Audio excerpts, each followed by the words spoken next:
आजकल सबसे बड़ा जो एक टर्निंग पॉइंट आता है लाइफ में जब बेटे और फादर की नहीं जमती है। मैंने कहा भले मेरा भाई है लेकिन फाइन नहीं बनाया तो आप सबसे हो जाओगे, इनका फाइन बनाना। कि जो यंगस्टर हैं जिनकी उम्र ज़्यादा नहीं है, कभी कोई कार्डियक अरेस्ट हो जाता है जी और कोई जिम में जाता है तो जिम में करते करते कोई शादी जी में जी नाच रहा है, कोई प्लेग्राउंड में खेल रहा है। जी उस समय तो ये था जिनकी डेथ हो रही थी उनको बॉडी उठाने के लिए भी कोई तैयार कोई नहीं नहीं था। 42% लोग ऐसे हैं जो अपने आप को तो ठीक समझते हैं, जैसे मैं हूँ, मेरे को कोई बीमारी नहीं है, मैं अपने आप को ठीक समझता हूँ।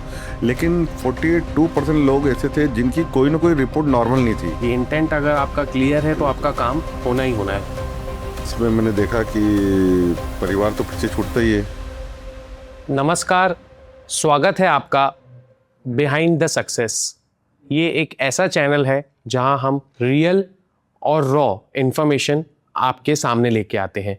हर पॉलिटिशियन, ह्यूमन बीइंग, बिजनेस या एंटरप्रेन्योरशिप की एक स्टोरी होती है। उस स्टोरी के पीछे होती है स्ट्रगल, स्लीपलेस नाइट्स और भी बहुत हार्ड वर्किंग चीज़ें। आज हमारे साथ हैं एमपी के सबसे ज़्यादा वोट्स से जीतने वाले member of parliament mister Shankar Lalwani ji. 10,75,000 vote से इन्होंने मध्य प्रदेश के एमपी इंदौर से इलेक्शंस जीते और सिंधी भाषा में ओथ ली।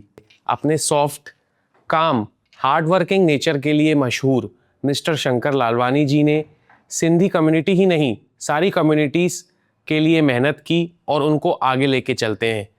इंजीनियरिंग और बिजनेस बैकग्राउंड से आए और आज लीड करते हैं इंदौर को पूरे इंडिया की पॉलिटिक्स में। बिजनेस और इंजीनियरिंग बैकग्राउंड से थे आप, बिजनेस से मेंबर ऑफ पार्लियामेंट तक का सफ़र कैसा रहा? देखिए, मैं बेसिकली बिजनेस, फैमिली बिजनेस रहा है और बिजनेस बैकग्राउंड से ये बात सही है। लेकिन मैं तो बेसिकली इंजीनियर हूँ और मैंने बीटेक मुंबई से किया और वहीं सर्विस भी की। पर परिवार में पृष्ठभूमि थी संघ की और जनसंघ की, तो थोड़ा राजनीति में रुचि थी और मैं मुंबई में भी विद्यार्थी परिषद में रहा, वहाँ चुनाव लड़ा। पर मुंबई की लाइफ बहुत फास्ट थी तो मुझे लगा कि हमारे इंदौर की जो लाइफ है वो थोड़ी स्लो है और शांत है, तो मैं वापस इंदौर आ गया और वहाँ भी सर्विस की। सर्विस करते करते एक ऐसा समय आया जब राम मंदिर आंदोलन चल रहा था। उस राम मंदिर आंदोलन में मैं शामिल हुआ और उस समय जब अयोध्या में बाबरी ढांचे की जो विषय था उसमें जब आंदोलन हुआ तो उसमें शामिल हुआ और वहाँ एक ये टर्निंग पॉइंट आया। मुझे लगा ये जो पार्टी है जो मूलभूत हमारी भारतीय संस्कृति, संस्कार, धर्म को आगे ले जाने वाली, वहाँ से मैंने 92 से फिर सक्रिय राजनीति में आया और ये टर्निंग पॉइंट था, राम मंदिर का आंदोलन। पहले आप इंदौर में नगर निगम में पोस्ट थे। शुरुआती मेरी तरह मैं संगठन में, पहले तो जैसे बताया संघ परिवार से था, संघ में दायित्व में था। फिर वहाँ कई वर्ष बाद नगर निगम के चुनाव हुए। नगर निगम चुनाव में मैं तो बहुत उस समय छोटा था, चुनाव में मौका मिला और पहली बार चुनाव में मौका मिला तो चुनाव लड़ा और जीत गया। उस समय हमारी परिषद नहीं बनी थी, कांग्रेस का राज था तो विपक्ष में थे। उस समय विपक्ष में हमने बहुत आंदोलन किए और जनता के मुद्दे बहुत उठाए। पार्टी ने फिर मौका दिया दूसरी बार तो फिर पीडब्ल्यूडी कमेटी का मैं चेयरमैन बना और उस समय एक ही था कि शहर में क्या किस प्रकार से विकास हो, उसमें काम किया। तो पार्टी ने फिर मौका दिया तो तीसरी बार फिर बना तो फिर नगर निगम का अध्यक्ष बना और फिर तीनों ये 15 साल लगातार नगर निगम में रहा। उस समय नगर शहर के विकास के लिए बहुत सारे काम किए। कुछ डर था जब आप देखते थे कि मैं एमपी बन जाऊंगा तो फैमिली से दूर हो जाऊंगा, पेरेंट्स से दूर हो जाऊंगा, बच्चों को समय नहीं दे पाऊंगा? देखिए, ये हमारा सार्वजनिक जीवन है। ये जो आपने पहला प्रश्न पूछा था टर्निंग पॉइंट है, उस समय मेरे एक मन में विचार आया था कि मैं इंजीनियर हूँ, अच्छी नौकरी है तो मैं भी कमा सकता हूँ, परिवार का भी भला हो सकता है, परिवार भी। लेकिन एक था कि हम उससे हटके क्या कर सकते हैं, अगर हमको समाज के लिए करना हो, देश के लिए करना हो तो क्या कर सकते हैं। तो हमें कोई माध्यम चाहिए जिसके माध्यम से हम सेवा कर सकें। तो उस समय कोई पार्षद या मेंबर ऑफ पार्लियामेंट का सोच नहीं था। उसमें ये था कि हम ये एक ऐसा माध्यम है जब हम किसी की सेवा कर सकते हैं, समाज, शहर, देश की। तो राजनीति में आए अब जब राजनीति में आए तब कभी ऐसा मन में नहीं आया कि परिवार क्या, देखो एक आप सार्वजनिक जीवन में आ गए तो आपको सार्वजनिक जीवन में उस तरह से जीना पड़ेगा जो उसकी व्यवस्था है। तो और इसमें मैंने देखा कि परिवार तो पीछे छूटता ही है, क्योंकि ये ऐसा क्षेत्र है कि जहाँ आपको लगातार काम करना पड़ता है। तो ये था कि परिवार पीछे छूटेगा, लेकिन परिवार वालों ने बहुत सेक्रीफाइस करा, यानी शुरू से लेके अभी तक परिवार वालों ने सेक्रीफाइस करा, क्योंकि मेरा परिवार पे ध्यान कम रहा और अब परिवार बड़ा हो गया। पहले परिवार अपने ही रिश्तेदार थे, अब पूरा शहर हमारा परिवार है। इतनी काम पर्सनालिटी, कोई भी आप मीडिया में ऊट पटांग किसी को बोलते हुए नहीं आते, इतनी ही सकारात्मक पॉजिटिव एनर्जी कैसे आती है आपके अंदर? देखिए, हम राजनीति में हों या किसी भी क्षेत्र में हों, बहुत सारे ऐसे समय आते हैं जब आप विचलित भी होते हैं और परेशान भी होते हैं। अगर उस समय आप पेशेंटली काम करेंगे, कूलली काम करेंगे, तो आप आगे बढ़ेंगे। तो मैंने भी बहुत सारे उतार चढ़ाव राजनीति में देखे, आते ही है, स्वाभाविक है, राजनीति इसका स्वभाव ही ऐसा है। पर उसमें पेशेंटली उसको फेस करा और उसमें आगे बढ़े। और अगर आप पॉजिटिव सोच के साथ आगे जाएंगे तो आपको मंजिल जरूर मिलेगी, और एक सकारात्मक सोच के साथ आप आगे बढ़ेंगे। नेगेटिव सोच ज़्यादा नहीं चलती, कुछ समय के लिए चल सकती है, लेकिन पॉजिटिव सोच के साथ आप सकारात्मक रूप से आगे जाएंगे तो जरूर आगे बढ़ेंगे। पॉलिटिक्स में बर्डन बहुत होता है, आप दिमाग से कभी भी खाली नहीं होते। तो जब आप रात में रेस्ट करते हैं तो आपको ये लगता है क्या कि आज बहुत सर दुख रहा है और आज थोड़ा कम काम करना चाहिए था? नहीं, देखिए, ये आपके ऊपर नहीं है, ये सिचुएशन के ऊपर रहता है कि आप उस दिन की क्या सिचुएशन है। और कभी कभी हमें भी नहीं मालूम पड़ता कि उस दिन सिचुएशन क्या रहेगी। हम किसी कार्यक्रम में गए, कहीं गए, कोई इंसिडेंट हो गया, इमरजेंसी आ गई, तो ये एक बहुत ही ऐसा, यानी पेशेंट के साथ हमको करना पड़ता है। ये बात ज़रूर है कि कभी कभी बहुत थकान हो जाती है, क्योंकि समय पे खाना नहीं होता है, समय पे सोना नहीं होता है, ट्रेवलिंग होती है, आपकी सर्टेनिटी नहीं रहती कि आप क्या किस समय क्या करोगे। पर इसी के बीच में कुछ रेगुलर एक्टिविटी होती है, खास करके योगा हुआ, व्यायाम हुआ, और कुछ एक्टिविटी ऐसी रहती है जो अपने आप को हेल्दी बनाए रखती है। पर ये बात सही है कि कभी कभी नहीं, अधिकांश समय थकान हो ही जाती है, क्योंकि इतने प्रोग्राम होते हैं, अगर आप सब में कोशिश करते हो जाने की तो। आपके परिवार में आपके बेटे हैं, आजकल सबसे बड़ा जो एक टर्निंग पॉइंट आता है लाइफ में जब बेटे और फादर की नहीं जमती है, आप कैसे वो मेंटेन करते हैं कि वो बैलेंस हमेशा बना रहे? ये देखो, देखा जाए तो पीढ़ी दर पीढ़ी ये डिफरेंस आता है। बिल्कुल। मेरे जो फादर थे उससे और मेरे में थोड़ा अंतर आया, मेरे और मेरे बेटे में अंतर आएगा, उसका उसका आगे की जनरेशन आएगी, अंतर आएगा।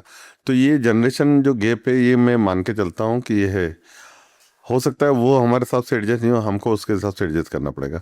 तो एक एडजस्ट होना थोड़ा बहुत अपने हिसाब से, तो मुझे लगता है फिर साथ में लंबे समय तक चल सकते हैं। उनकी शादी की आपने, सभी मंत्रीगण आए, नेता आए, बहुत अच्छा माहौल था। उसको देख के लगता नहीं है कि आप लोगों के बीच में कुछ डिफरेंस होंगे, लेकिन हम जैसे आम परिवारों में क्या होता है कि पिता और पुत्र के बीच में बहुत जल्दी अंतर आ जाता है। इंदौर में आपने बहुत काम किया, इंदौर को क्लीनेस्ट सिटी बनाया आपने, और रेगुलर इंदौर क्लीन है, हम जाते हैं देखते हैं, जितने इंदौर ने डेवलप किया उतना एमपी के कोई भी शहर ने उतने अच्छे से डेवलप नहीं किया। एमपी का कोई, देश का कोई भी शायद इतना क्लीन नहीं है जितना इंदौर है। इंदौर है। तो कैसे आपने, एक ही माइंडसेट होता है लोगों को समझाना। देखिए, ये एक प्रक्रिया रही लंबी, और मैं इसके बैकग्राउंड में अगर मैं जाना चाहूँ तो जब माननीय प्रधानमंत्री जी ने लाल किले से अनाउंस किया था कि स्वच्छता की बात, उस समय जो विपक्ष के लोग थे, कांग्रेस के लोग थे, वो हंसी उड़ा रहे थे कि प्रधानमंत्री लाल किले से झाड़ू की बात कर रहा है, सफाई की बात कर रहा है। लेकिन एक पूरे देश में एक माहौल बना और स्वच्छता का आंदोलन शुरू हुआ।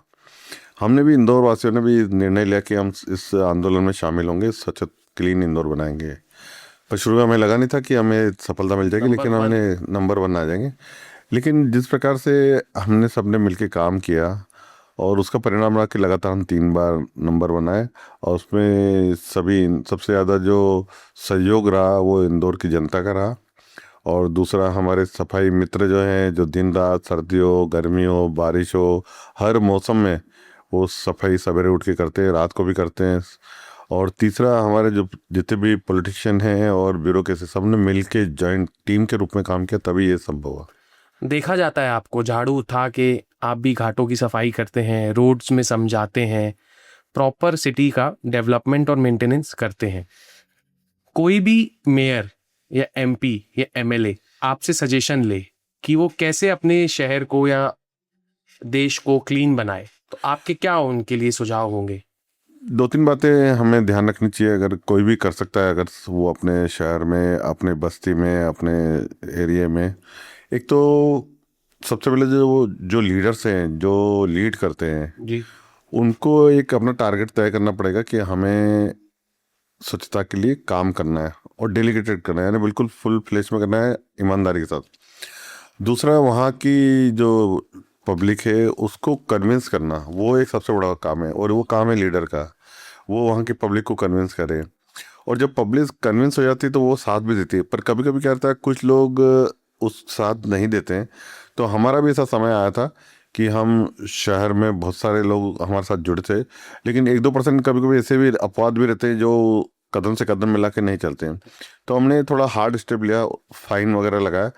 तो सामान्य तौर पे जो पॉलिटिक्स में काम करते हैं वो इससे थोड़ा दूर हटते कि पब्लिक का फाइन लगाएंगे तो हमको इलेक्शन में जाना पड़ेगा, तो क्या। लेकिन थोड़ा अच्छे काम के लिए आपको थोड़ा हार्ड स्टेप लेनी पड़ेगी, रहना पड़ता है। लेना पड़ेगा। तो ये 3 बातें प्रमुख।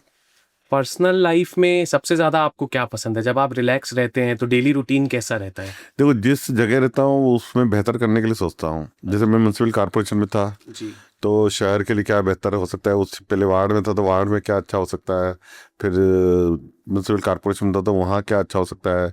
फिर मैं एक बार बीजेपी भारतीय जनता पार्टी का अध्यक्ष रहा इंदौर का। अच्छा। तो पार्टी संगठन में क्या बेहतर अच्छी तरह कार्यक्रम हो सकते हैं, कैसे संगठन बढ़ सकता है। फिर मैं एक बार इंदौर डेवलपमेंट अथॉरिटी का चेयरमैन रहा। तो जो इंदौर का डेवलपमेंट आप देख रहे हैं उसमें और कैसे बेहतर हो सकता है। तो अभी सांसद हूँ, तो सांसद होने के नाते पूरा जो संसदीय क्षेत्र है, उस संसदीय क्षेत्र में क्या नई चीज़ें आ सकती है, हमारा शहर कैसे आगे बढ़ सकता है। तो खाली समय में ये रहता है कि जो बहुत सारी स्कीमें चल रही हैं केंद्र सरकार की, राज्य सरकार की, और जनहित में हम और क्या बेहतर कर सकते हैं, वो एक अच्छा समय मिल जाता है सोचने का।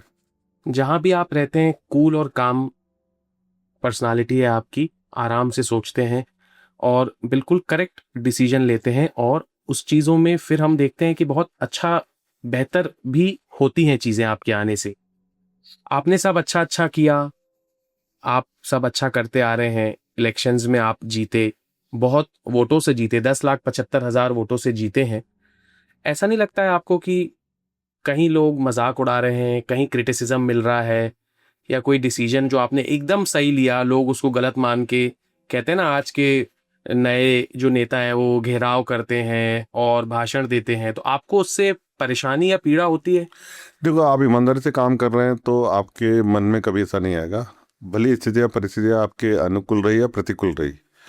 पर आपको मालूम है आप सही हैं, तो कालांतर में वो सिद्ध होता है कि आप सही हैं। तत्काल परिस्थिति में हो सकता है लगता हो कि नहीं, ये था ठीक नहीं है, ये ऐसा होना चाहिए था। पर चूंकि अगर आप देखेंगे लॉन्ग टर्म में वही जाके रिजल्ट देता है कि नहीं, ये सही थे। और वही पेशेंस रख के अगर हम काम करेंगे किसी फील्ड में हो, राजनीति हो, बिजनेस हो, अगर पेशेंस से काम करेंगे तो आप आगे थे। फेलियर से डर लगता है आपको कि यार मैंने ये डिसीजन ले लिया, मैं फेल हो गया? देखिए, फेलियर से इसलिए डरने लगता है कि जो करने की जो मन की स्थिति है या जो नियत है, नियत कभी गलत नहीं रही। अगर नियत साफ है तो मुझे लगता है कि जो फैसला किया गया वो गलत इंटेंट, है। सब लोग कहते हैं कि इंटेंट अगर आपका क्लियर है तो Clear आपका काम होना ही होना है। क्लीनलीनेस, आपने क्लीनेस्ट सिटी बनाया, माइंडसेट चेंज करना बहुत टफ होता है जनता का। कैसे आपने माइंडसेट शिफ्ट किया? सबसे पहले तो हम जो पॉलिटिशियन है उन्होंने सबने बैठ के तय किया कि हमको इसमें आगे बढ़ना है, और टारगेट तय किया, सब मिलके काम करेंगे। तो एक गोल अचीव करने के लिए सबने जब काम शुरू किया तो हमारे साथ जो ब्यूरोक्रेसी उसको जोड़ा, क्योंकि वर्किंग में तो वही अधिकारी कर्मचारी वो, उनको साथ में लिया, उनका माइंडसेट बनाया। फिर हमने जनता को साथ में लिया। अब हमारे साथ प्रॉब्लम ये था कि इतना बड़ा शहर और इतना ढर्रा बिगड़ा हुआ, क्योंकि वर्षों से शहर में कचरा तो फैलते जाता है। तो हमने छोटी छोटी एक एक कॉलोनी में मीटिंग लेना, व्यापारी संगठनों की मीटिंग लेना, स्कूल कॉलेज उनकी मीटिंग लेना, ऐसी मीटिंगें लेना शुरू करी। और मुझे ध्यान है 1,000 से ज्यादा हमने मीटिंगें ली थी उस समय। Step by step, block bye block block meeting. वाले। पहले हम ऊपर का स्ट्रक्चर हमने ऊपर वालों ने तय किया, फिर पूरे शहर के लीडरशिप ने तय किया, फिर जितने ब्यूरोक्रेसी उन्होंने तय किया, फिर अब हम नीचे उतरे। जब नीचे उतरे तो हमने अलग अलग सेक्टर में मीटिंग की। व्यापारी संगठन हो सकता है, कॉलोनी के रहवासी हो सकते हैं, धर्म गुरु हो सकते हैं जो कि अपने कथा में बोलें, अपनी मंदिरों में बोलें, स्पीच में बोलें। और सबसे ज़्यादा मेरे को जो लगा, जो मेरे अनुभव में आया, वो ये लगा कि हमने ना स्कूलों में बच्चों को ब्रांड एम्बेसडर बनाया। अच्छा। कि हम ये इंदौर के जो स्कूल के बच्चे वो हमारे ब्रांड एम्बेसडर स्वच्छता के। तो उसका फायदा क्या हुआ, जब वो बच्चा घर जाता था, मम्मी कुछ कचरा बाहर फेंकती थी तो वो टोकता था, रोकता बोलता था। या दुकान पे कोई झाड़ू लगाता था, बाहर की तरफ फेंकता था, तो बच्चा जब बोलता है बड़े को तो उससे एक संदेश जाता है कि, तो ये माइंड सेटअप ऐसे हुआ। और दूसरा, जब हमने सबने तय किया कि जब मैंने जैसे बताया कि हमने हार्ड स्टेप भी लिए। मेरे मेरे यहाँ एक उदाहरण हो गया था। मेरे एक ब्रदर थे, उनसे कुछ गलती हो गई कचरे में, तो वो फाइन लगा दिया कर्मचारी ने। तो उन्होंने बोला मैं तो उनका भाई हूँ, तो मैंने कहा दो मोबाइल उनको जो फाइन बना रहा है। तो मैंने कहा भले मेरा भाई है लेकिन फाइन नहीं बनाया तो आप सस्पेंड हो जाओगे, इनको फाइन बनाना। तो वो मैसेज गया कि जब हम अपने परिवार वालों को नहीं छोड़ छोड़ सकते रहे हैं और सस्पेंड कर रहे हैं अधिकारी को। कि अगर नहीं वसूला तो आपके ऊपर कार्रवाई की जाएगी, तो ये एक मैसेज जाता है। जब हम किसी को नहीं छोड़ते तो आप भी तो वो एक सबको मिलकर डेलीगेट होकर करना पड़ेगा। हमने देखा है कि इंदौर में बहुत फेस्टिवल्स होते हैं, पूरा कल्चर आप दिखाते हैं, पूरे देश का कल्चर इंदौर में दिखाते हैं। आप खुद इंजीनियरिंग बैकग्राउंड से हैं तो पूरे टेक्नोलॉजिकल जितने भी इंस्टीट्यूशन हैं, कोचिंगों का बहुत बड़ा हब बन चुका है इंदौर। यूपीएससी कहें, नीट कहें, सारे बच्चे इंदौर पढ़ने आ रहे हैं। उसमें कैसा योगदान है आपका, कैसे आप इंदौर को आगे बढ़ाना चाहते हैं? आपने दो प्रश्न पूछे, कल्चर जी। और एक एजुकेशन। एजुकेशन में ये बात सही है कि कोटा के बाद और पुणे के बाद हमारा इंदौर तेजी से बढ़ता हुआ शहर है, कोच और खासकर कोचिंग के मामले में। और इसके अलावा हमारे आईआईटी भी है और आईआईएम भी है। जी। देश के मुझे नहीं लगता कोई शहर हो जहाँ आईआईटी भी हो, और आईआईएम भी हो। तो हमारे इंदौर में तो एक अच्छा एजुकेशन हब है। और दूसरा, जो कल्चर वाली बात आपने कही, ये बात सही है कि इंदौर कल्चर सिटी है। बहुत सारे कल्चर के कार्यक्रम होते रहते हैं। और हम खुद, मेरा एक एनजीओ है जो कि 25-26 सालों से एनजीओ कल्चर में काम कर रहा है। और ख़ास करके हम एक मालवा उत्सव करते हैं जिसमें देश के लगभग 25-26 जो राज्य हैं वो वहाँ पर अपने कलाकार अपनी प्रस्तुति देते हैं। तो इतने सारे राज्यों को एक जगह लाना, वो अपनी कला हमको बताते हैं और हम और दूसरों के राज्य की कला देखते हैं। और ये सब लोक कलाएं हैं। अब लोक कलाएं क्या होती है, धीरे धीरे विलुप्त होती जा रही हैं। जी बिल्कुल। पहले लोक कलाएं बहुत अच्छी थी लेकिन अब धीरे धीरे कम होती है। तो हमने ये सोचा कि हम पाश्चात्य वेस्टर्न कल्चर को बोलते हैं, ये वेस्टर्न कल्चर का प्रभाव है। हमारी कल्चर की जड़ें इतनी गहरी हैं, हमें तो नई पीढ़ी को उनके सामने लाना है। तो हमारा यही उपदेश लेके ये एनजीओ बनाया और उसमें हम लगातार कार्यक्रम कर रहे हैं। मुझे इस बात की खुशी है कि पिछले 25-26 सालों में हमने जो कार्यक्रम किया उसमें लगभग 12-13 हजार कलाकारों ने इन वर्षों में प्रदर्शन किया है, जो अलग अलग राज्यों से, नॉर्थ से लेके ईस्ट से, वेस्ट से लेके साउथ तक, पूरा एक कलाकारों का कुंभ वहाँ आता है।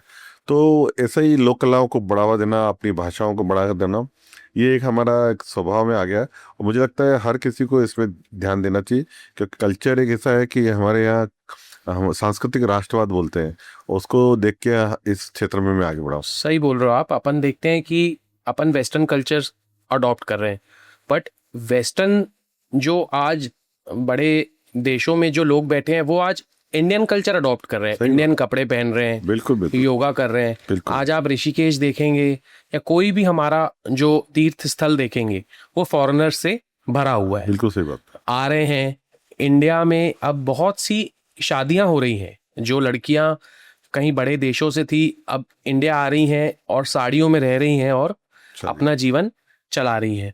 अपन बात करते हैं आपकी एजुकेशन की। टेक्नोलॉजिकल बैकग्राउंड से रहे आप, टेक्नोलॉजी को भी बहुत मैंने देखा है आपने बढ़ावा दिया है। समय की मांग है।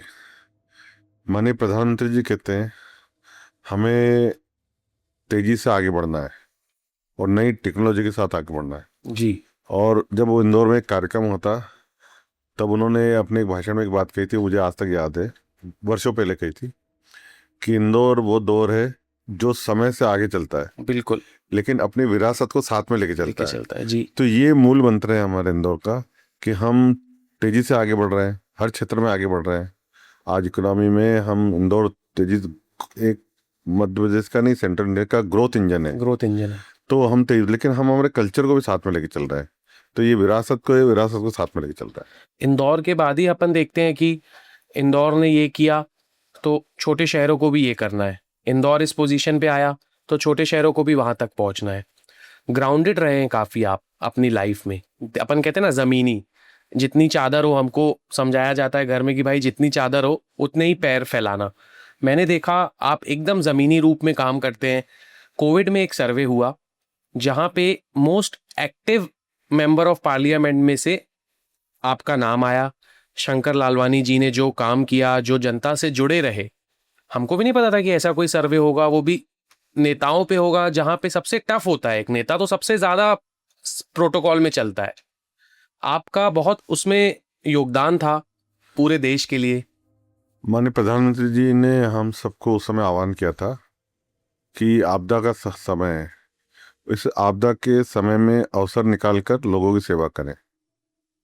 और उस समय हम सबको मालूम है क्या स्थितियाँ, परिस्थिति थी, बहुत विषम था। लोग घर से नहीं निकल रहे थे, जो हॉस्पिटल में थे उनको मिलने नहीं जा रहे थे कोई। तो इतनी विषम परिस्थितियों में हमने उस समय एक दिन भी घर नहीं बैठे, बाहर निकले। वो तो भगवान का शुक्र है कि कोविड नहीं हुआ, लेकिन एक प्रिकॉशन इतनी ली थी। पर लगातार बाहर रहने में ये हुआ कि लोगों को मौका मिला उनकी सेवा करने का। एक हॉटलाइन हमने बना रखी थी कि कोई भी किसी प्रकार भी किसी को कहीं भी समस्या हो तो हमें बताएं। और मुझे ध्यान है उस समय हमने हॉटलाइन पे 8 लाइन ले रखी थी। अगर किसी को फूड की आवश्यकता है, रेडीमेड खाना चाहिए, तो हम 1-2 घंटे में पहुंचा देते। हमने अलग अलग सेंटर बना के रखे थे। सेंटर्स चल रहे हैं। किसी को अनाज चाहिए तो हम अनाज पहुंचा देते थे, किसी को मेडिकल हेल्प चाहिए तो वो देते थे। उस समय बेड नहीं मिलते थे, क्योंकि कोई बीमार हो जाए तो हॉस्पिटल बेड अवेलेबल नहीं थे।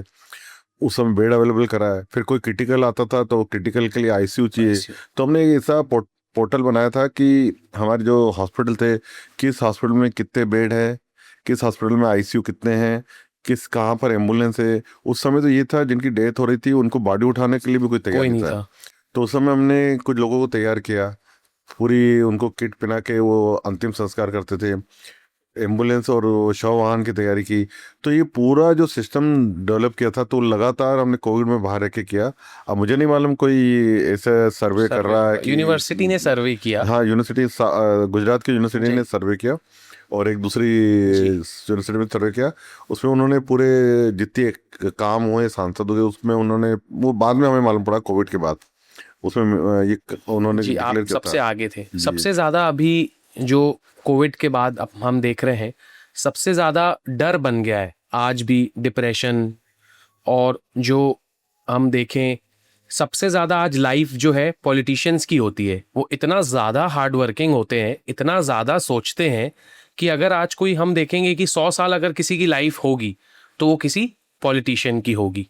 ये सच मानते हैं आप इस बात को? देखिए, कोविड के बाद एक बात ध्यान में आई, जो आपने बात कही कि अभी जो स्ट्रेस है और जिस प्रकार का आपके जन्म हो गया, हमने देखा इन दिनों में, आपने देखा होगा कि जो यंगस्टर हैं जिनकी उम्र ज़्यादा नहीं है, कभी कोई कार्डियक अरेस्ट हो जाता है जी। और कोई जिम में जाता है तो जिम में करते करते कोई शादी में नाच रहा है, कोई प्ले ग्राउंड में खेल रहा है जी। तो उस समय आज से 2 साल 2.5 साल पहले ध्यान में आया कि ये क्यों हो रहा है। तो हमने एक इंदौर में एक सर्वे शुरू किया। अच्छा। और वो सर्वे हमने लोगों के सहयोग से शुरू किया और उसमें हमने इंदौर में सबके टेस्ट करना शुरू किए, पैरामेडिकल टेस्ट, जिसमें प्राइमरी टेस्ट सब किए कि जो अपने आप को ठीक हेल्दी समझता है उसके सभी पैरामीटर ठीक है क्या। तो हमने लगभग दुनिया में, हमें इस बात का गर्व है इंदौर को, कि दुनिया में हमने इंदौर में 4,50,000 से ज़्यादा लोगों के टेस्ट किए। ये वर्ल्ड में किसी भी सिटी में, एक सिटी में 4.5, वो रिकॉर्ड पे, ऑन रिकॉर्ड पे। और एक्रेबल जो लैब है, रिकॉग्नाइज्ड लैब है, उससे करवाया। उसमें हमने जो पैरामीटर लिए उसमें, तो हमने देखा कि 42% लोग ऐसे हैं जो अपने आप को तो ठीक समझते हैं। जी। जैसे मैं हूँ, मेरे को कोई बीमारी नहीं है, मैं नहीं। अपने आप को ठीक समझता हूँ। लेकिन 42% लोग ऐसे थे जिनकी कोई ना कोई रिपोर्ट नॉर्मल नहीं थी। तो वो चिंता का विषय हो गया हमें। और उसमें हमने कम्युनिटी वाइज करा कि समाज के हैं, ये इस समाज के हैं, इस समाज जी के हैं। जी। फिर एज वाइज करा। फिर हमने इकोनॉमिक बैकग्राउंड से करा कि गरीब, बहुत गरीब है उसका, एक मध्यम वर्गीय है, एक अमीर है। तो इसके अलग अलग पैरामीटर निकले। उसकी रिसर्च है हमारे पास है। उस रिसर्च को लेकर हमने वो केंद्र सरकार में सबमिट की, और केंद्र सरकार ने फिर अब उसको एक पॉलिसी बनाया। तो उसका हमने नाम दिया preventive health care. Preventive health क्योंकि केयर। आदमी जब तबीयत खराब होती है तो हॉस्पिटल में जाता है। हमारा ऐसा मानना है कि तबीयत खराब ही नहीं हो, आपको सिम्टम आने के पहले ये मालूम पड़ जाए कि आपके शरीर में ये प्रॉब्लम है, उसको आप ठीक करें। तो बहुत सारे लोग जिनके 4.5 लाख हमने टेस्ट किए, उनको हम मैसेज करते हैं कि आपकी ये रिपोर्ट ठीक नहीं आई, आप ये प्रिकॉशन लोगे तो ये ठीक होगा। तो लोगों की अवेयरनेस बढ़ी।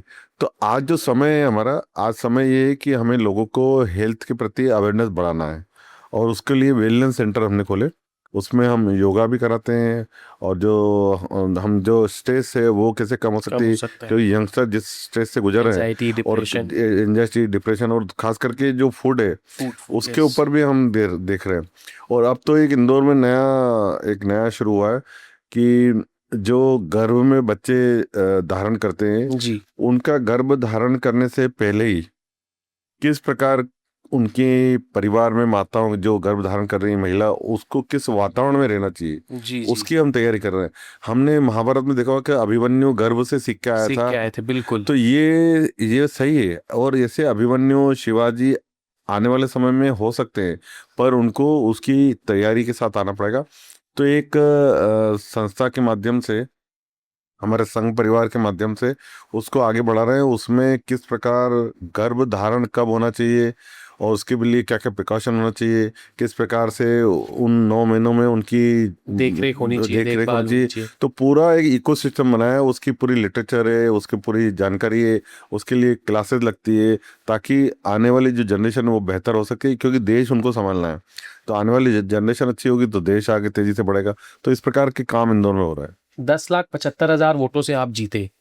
कुछ ऐसा स्ट्रेस आखिरी समय पे कि आपको लग रहा हो कि सामने वाला जो ओपोनेंट पार्टी है वो कुछ गलत चीज कर रहा हो, या आपको थ्रेट हो?